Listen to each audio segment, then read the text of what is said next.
Bonsoir Émilie Rousseau. Bonsoir Didier Gamerdinger, bonsoir à tous, bienvenue sur Monaco Info pour le best-of de la semaine. Une semaine qui aura été marquée par le renforcement des mesures pour faire face à l'épidémie de coronavirus. Elles ont été annoncées en milieu de semaine par son Altesse Sérénissime le Prince Albert II, puis détaillées par le gouvernement princier. Un appel à la responsabilité de chacun. Le CHPG de nouveau en ordre de marche face au nombre croissant de cas Covid-19. Cette semaine, nous avons également parlé économie, numérique, environnement. Nous avons d'ailleurs assisté au retour d'Yvan Griboval de son expédition océano-scientifique. De grands noms du sport ont également été nos invités cette semaine à l'occasion des Sportel Awards. Clarisse Agbenienou et Rudy Gobert pour ne citer que.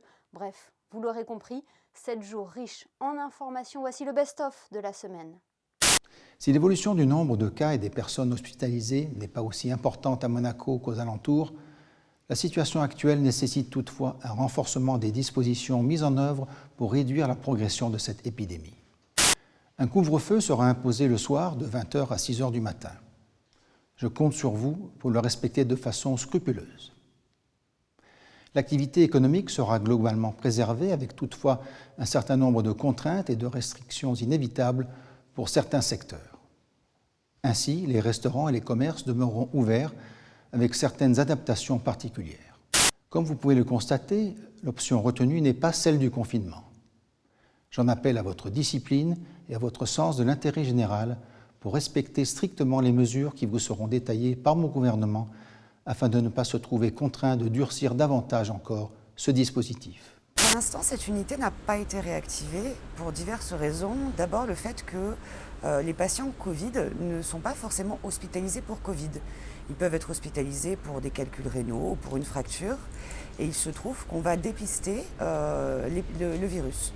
On se prépare pour ouvrir la semaine prochaine une unité Covid, puisque les prévisions démontrent une hausse importante des hospitalisations, probablement en fin de semaine prochaine et la semaine qui suivra. On sera prêt à ce moment-là à accroître de manière très rapide et significative le nombre de malades qu'on hospitalise. L'idée, c'est de prendre en charge en priorité les patients les plus graves, quelle que soit leur pathologie, en toute sécurité. Le taux d'incidence qui traduit le nombre de cas positifs enregistrés sur les 7 derniers jours rapporté à 100 000 habitants. Ce taux a été, il y a 4 semaines, de 32. Il est passé à 82, puis à 108, et il est maintenant à 168. Il y a des choses qui ne peuvent pas faire l'objet d'une réglementation. Mais il faut bien comprendre que la décision d'instituer un couvre-feu répond à cette volonté de faire en sorte que soit limité le plus possible les présences extérieures dans l'environnement strictement familial, dans une maison ou un appartement. L'État ne peut pas tout faire, l'État ne doit pas tout faire. Il y a une place en Principauté de Monaco pour un dialogue social de qualité réunissant les employeurs et les salariés pour sauver de l'emploi. Et c'est vraiment l'objectif du texte, c'est sauver de l'emploi maintenant. Le texte prévoit que s'il y a un accord, dans le cadre de cet accord proposé par l'employeur, ce dernier doit s'engager à s'abstenir de procéder à des licenciements économiques pour les salariés concernés. Donc pas de licenciement pour les personnes qui sont concernées par l'accord. Vous savez, aujourd'hui, on ne peut plus vivre sans le numérique. Et il y a une multitude de sociétés qui proposent des services et qui apportent des solutions aux entreprises pour pouvoir faire face à la situation. Et aujourd'hui, quand on voit les problèmes liés au Covid, on se rend compte que le numérique a une place prépondérante dans nos activités.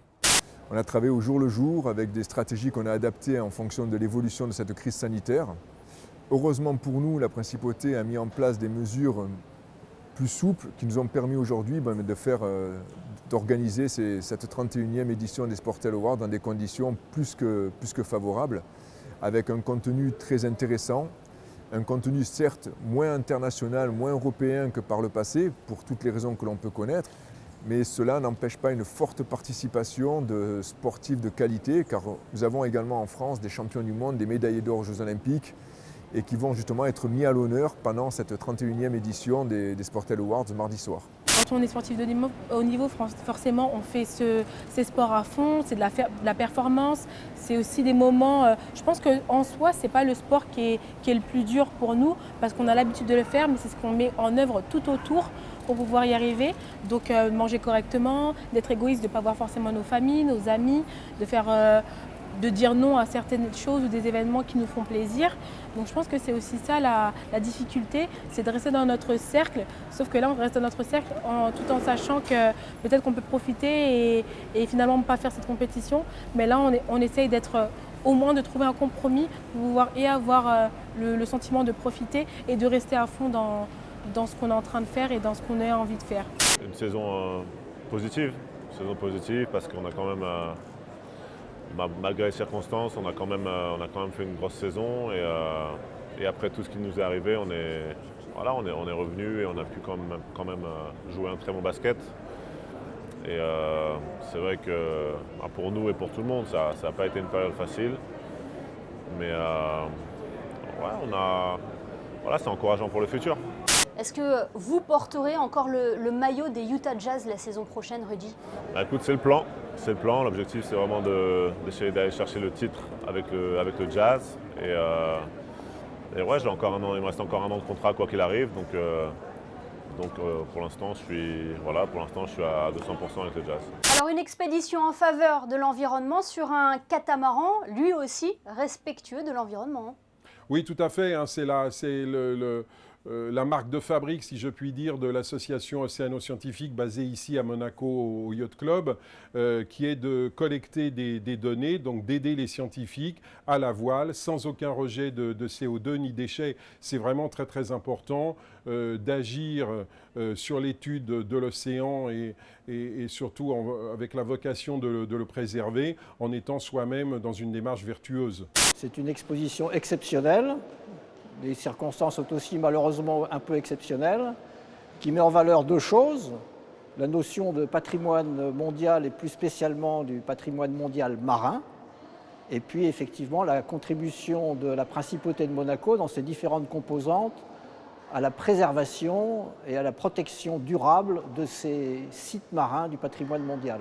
Alors en ce moment, nous avons un grand projet qui est consacré à l'océan Indien occidental, une zone qui est comprise entre la Réunion, Maurice et les Seychelles.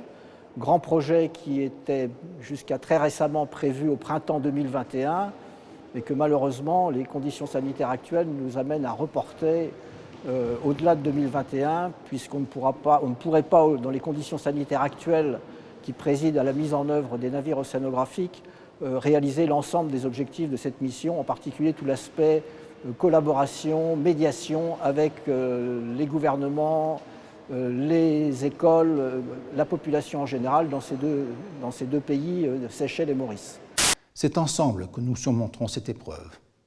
Je sais pouvoir compter sur votre compréhension et votre mobilisation. Vive Monaco! Ne pas baisser la garde donc en cette période où les mesures ont pris effet dans la nuit de samedi à dimanche. Les prochaines vidéos nous ont fait rire, sourire, elles nous ont divertis, elles nous ont été repérées par notre Laura du web, Laura Woodruff. On débute avec une bien jolie citrouille.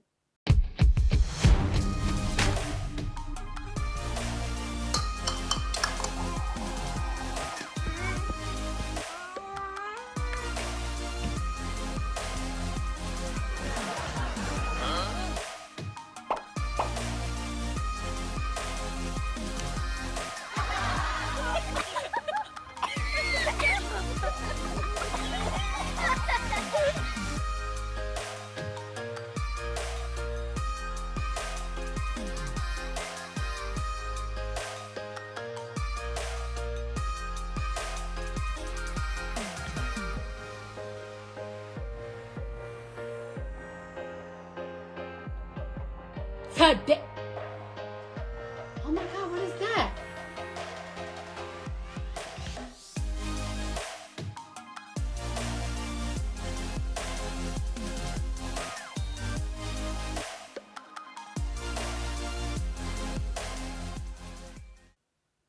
Voilà pour le best-of de la semaine. On se retrouve demain, même chaîne, même heure, pour un nouveau JT sur Monaco Info. Très belle soirée à tous.